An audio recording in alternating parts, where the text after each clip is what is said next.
Essentials.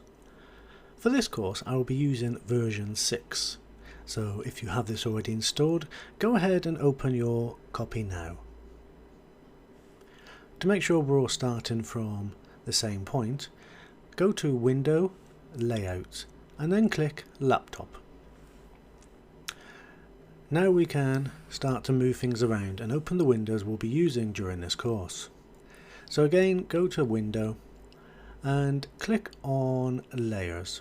So now we have our layers and our color wheel. We can also go back to Window and we can open our mixer window. This is just a convenient way to select colors and to blend them together slightly. So in order to create our first document, go to File and New. We can select from the default canvas presets, or we can enter our own values. For this I will just select 10 inches by 6 inches with a resolution of 150 pixels per inch. Don't worry too much about these figures. Just anything above 72 in resolution will be suitable for high quality digital painting and printing. To the right of this we have the main colour, or our canvas. I'm just going to select a light tan colour and click OK. And for the paper, you can select one of the predefined paper textures. I'll just select the first one to get us started. So next we'll click OK. So we can see that the document is opened full screen. If we move to the top right, we can minimize the current window, and this allows us to have more than one document open at a time. So here's our working document, and for this course I have a nice image of a lily which we'll be using. So again, we'll go to the top right, just minimize that down, and then we can resize our windows into a convenient size.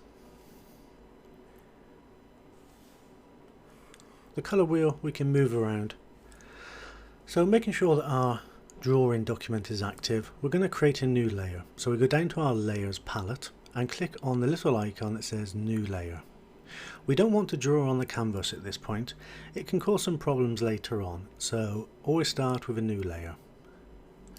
Now to get ourselves started, what we're going to do is click on the zoom out button so that we can see the whole of our canvas. Next we're going to click on the brush tool and then go up to the toolbar and find a suitable pencil tool. So we go down to the pencils, tools and marker category and we'll select the grainy cover pencil. And now we can start sketching. So we can pick any colour we like. I like a kind of pale blue, which seems to blend in well when we mix paint later on. So with our reference image to hand, we can just start to sketch in the main elements of our design. So we're going to be very loose and rough at this point. This is almost like a thumbnail image where we're simply trying to find the composition and the placement of the elements, and it's better that we spend just a minute or two at this stage exploring possible ideas and to decide whether we want to keep them or not. So I'm going to focus in just on the lily itself without paying too much attention to the background. And I'm visually jumping between the reference image and my image, and I'm kind of looking to see what looks good and what doesn't. So a few notes to myself: this is where the center is, there's a few background elements. Now you have complete artistic liberty here, where you don't need to put the background elements in the same place as you see them in the reference photo. In fact, I would encourage you to change up what you see in the reference and use it for just that, the reference image itself. If your sketch starts to become just a little bit too messy, or your lines are overlapping and it makes it confusing to see what you're drawing, just grab the eraser tool, which is the 5th one down in the toolbar, and just erase some of those lines. Okay, so this background element is distracting, so we'll get rid of that. This shape needs refining, and we'll go back to our pencil tool just by clicking on the brush icon again. And I think what I'm going to do is I'm going to crop my drawing down so that it focuses more on the lily itself. So we're using the crop tool. Highlight the area that you want to keep just by dragging and drawing a rectangle around it, and click the Commit Crop button on the toolbar. We can then use the Zoom and the Pan or Grabber button to move our sketch around. Okay, so let's go back to the pencil tool and let's start to refine our sketch just a little bit more. Let's make sure we're on the right layer. So this is layer 1. We can click the eye icon. This is the visibility, so we can turn it on and turn it off.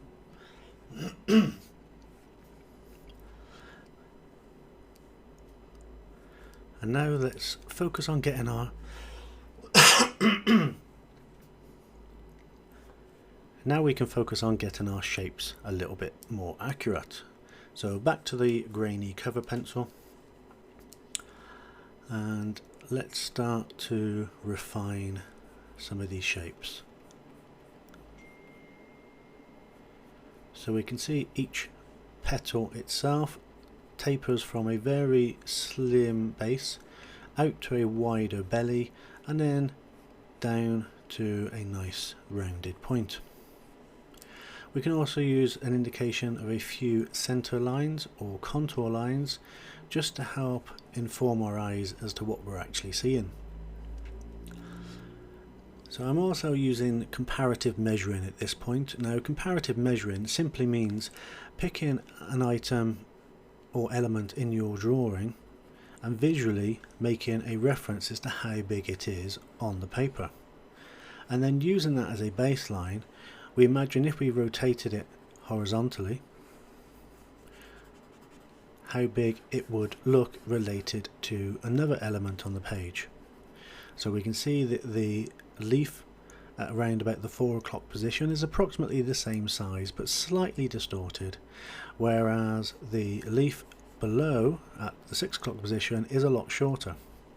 So we can use this information in our sketch just to help with our sketching.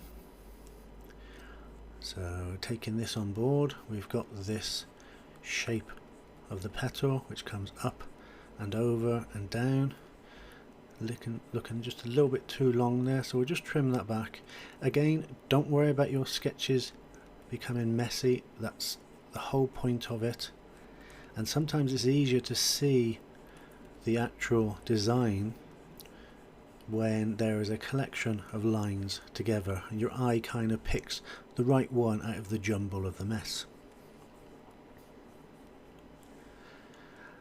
So if we look to the petal on the left hand side now, we can see it curves up from the thin base out to a nice big curve on the bottom.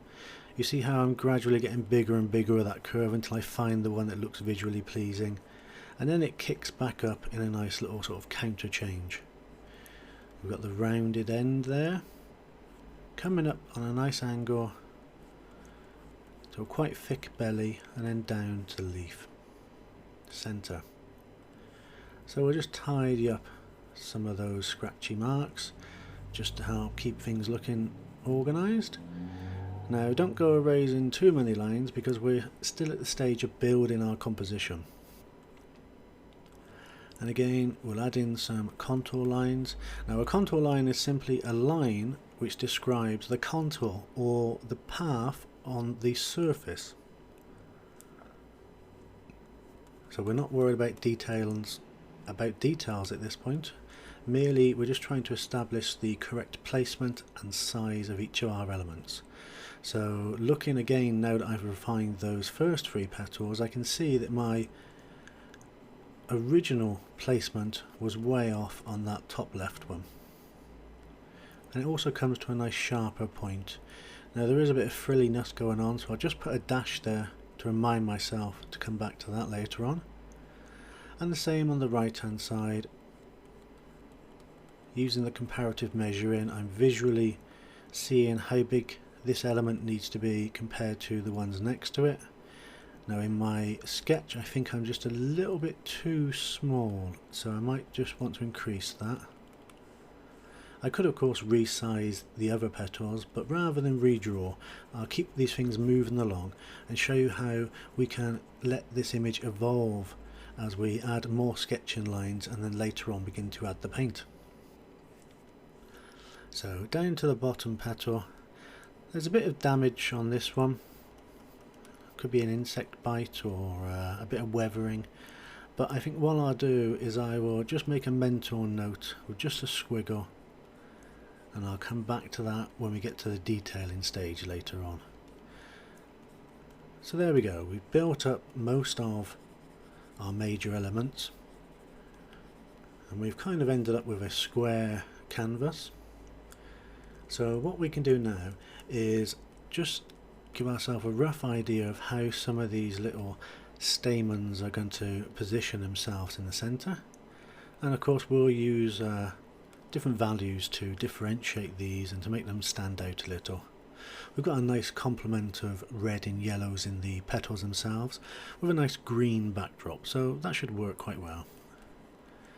Now we could of course keep going and keep refining our sketch until we're completely happy, but I wanted this course to be more of a painterly style, so don't get caught up in the details too early on, especially if you're a beginner, because I find that we have a tendency to try and get everything perfect and noodle like I'm doing now, and it takes away from the spontaneity of your designs. So try not to fiddle too much. Okay, so that's enough with the sketching.